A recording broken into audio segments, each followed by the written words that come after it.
আসসালামু আলাইকুম গাইস, সবাই কেমন আছো? আজকে আমি ডিম ভুনা দেখাবো তোমাদের। এই দেখো, পেঁয়াজ আর গরম মশলা কষিয়ে নিয়েছি, তারপরে আলু ফ্রাই করে নিয়েছি, টমেটো নিয়েছি, সিমের বিচি নিয়েছি, ডিম ভেজে নিয়েছি। এখন আমি এই যে টমেটো দিয়ে দেব, দেখেছো, টমেটো দেব, তারপরে একটু আদা বাটা দেব।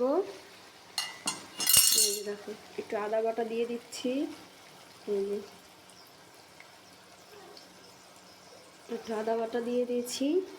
তারপরে যে দেখো, আমি এখন হলুদের গুঁড়া দিয়ে দিচ্ছি। মানে একটু মা মশলা বেশি খাই তো, তাই একটু বেশি করে দিয়ে দিচ্ছি। তারপরে এই যে দেখো, এখন আমি মরিচের গুঁড়ো দিয়ে দিচ্ছি। দেখছো কতখানি মরিচের গুঁড়া দিয়ে দিয়েছি। এখন আমি এটাকে কষিয়ে কিছুটা আমি সিমের বিচি দিয়ে দিয়েছি। আমি এটা পছন্দ করি, যে কোনো কিছু দিয়ে, বেশিরভাগ মুরগির মাংস দিয়ে পছন্দ করি। তারপর আমি এই যে আলুটা হালকা ভেজে নিয়েছিলাম, সেটা দিয়ে দিছি।